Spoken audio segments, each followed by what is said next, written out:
Shortly after I was ordained, I was invited by a parishioner who attended daily Mass to come to her house for supper. And she was quite an elderly woman, a very frail woman, and she lived in a little old wooden house just about a block away from the rectory where I lived. So I was very happy, very honored to be invited to her house for supper. And she gave me a beautiful chicken dinner to have that evening for supper. After the meal, we were sitting conversing at the table in the dining room. I asked her, would you mind if I use your washroom just for a moment after supper?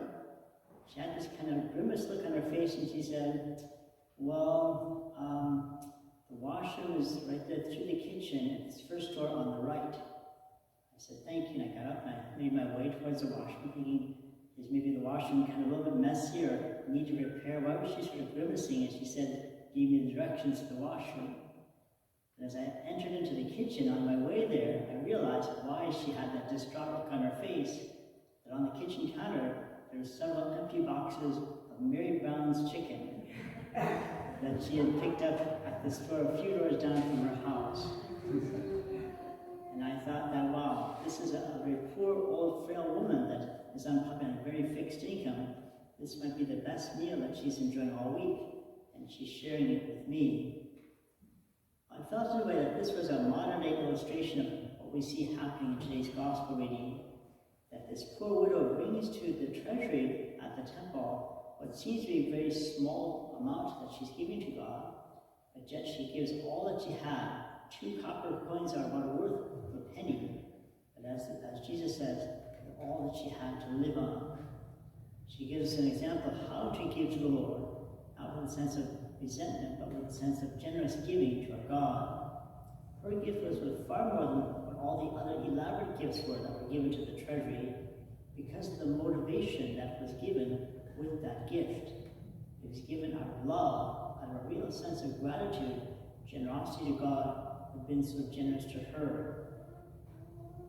This reassures us of what we heard in last weekend's reading, that Jesus gave us the 2 greatest commandments, that we are to love God with all of our hearts, with all of our soul, with all of our strength, and to love our neighbor as ourselves. That we're not to be stingy in our giving, but to love with all that we have, our God and our neighbor as well. And as we look at both of these readings, in the first reading and the gospel reading, we see 2 widows who really give a great sense of their gift to God, with a spirit of sacrifice, a spirit of trust in their giving. We see the widow of Zarephath being willing to provide a meal for Elijah, the prophet, who was come into her town, even though she was thinking, this is going to be the very last meal that I will be able to prepare for myself and my son, and then we'll probably die after this because we have no more food in the house. But yet she made that sacrifice, giving that final meal to the prophet, trusting that God would provide, and God indeed did provide for her and her family.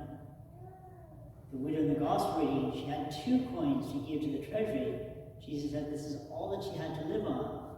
She could have very easily just given one of the coins and kept the other for herself, for her needs in that week, and for the rainy day that might come down the road for her. But she didn't hold back. She gave her all, gave both those 2 copper coins in complete generosity, complete thankfulness to her God. These 2 give us a wonderful example of how we are to give from the depths of our love of our God and our sense of our gratitude and trust that God will provide for our needs. It is said that there are 3 different kinds of givers in our world: grudge givers, duty givers, and thanks givers. Grudge givers, duty givers, and thanks givers. Grudge givers say, I hate to give, but give a little bit anyways. Duty givers say, I ought to give, and give more out of a sense of obligation than out of desire. But thanks givers say, I want to give, and so give generously.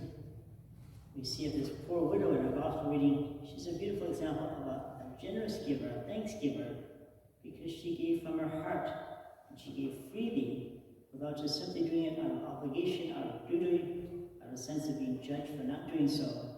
She gave it with the gratitude of her hearts. This gospel, these readings that are put before us today, ask us to think about today what kind of giver you and I are at this point in our journey.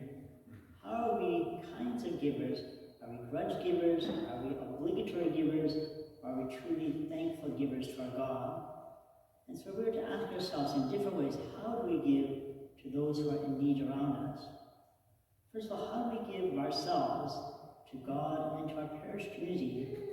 And we're not just talking about monetary giving, but the giving our time, our talents, our interests to God, to our parish. When we hear needs that are required in our parish to serve, do we kind of think, well, that's somebody else's job to take care of? Or do we think of my own gifts, my own talents, and the time that I might have, I might share with my community and give to my God?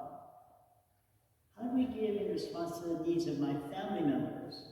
Am I often preoccupied with my own to-do list or my own pastimes and fail to truly listen to and respond to the needs, the desires of my family members? Or am I a thankful giver, being willing to give to them out of a thanks and gratefulness for all that they have done for us? And how do we support those who are our neighbors, those that we live nearby, those that we work with, those of our family who we haven't heard from a while? Are we willing to share with them out of our generosity, our time, our talents, our interests? Or are we too preoccupied with our own lives and don't want to get messed up with the lives of our neighbors in our lives? Do we give to these grudgingly because we have to? Because if we don't, we'll somehow be criticized or penalized by society, the way society looks at us? Do we just give dutifully out of a sense of obligation? Well, I have to, so I'm going to give something to help this person. Or do we truly give thankfully because we want to? Do we give with a generous, full heart out of all that we receive from God and from others along our journey of life?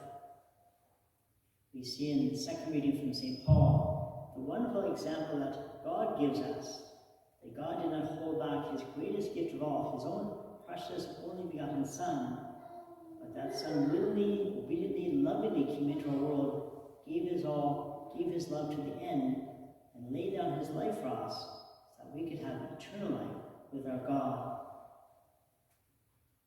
Finally, there are different kinds of gifts that we can give to different individuals at different times.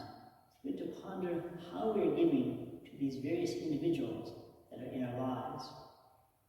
A poet by the name of Francis Balfour wrote, "The best gift to an enemy is forgiveness. The best gift to a friend is loyalty.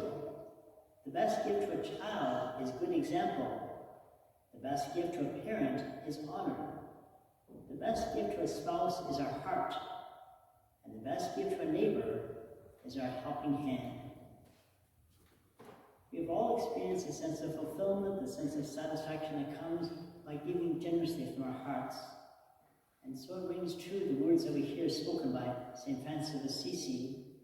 It is in giving that we receive, and it is in dying to ourselves that we are born to eternal life.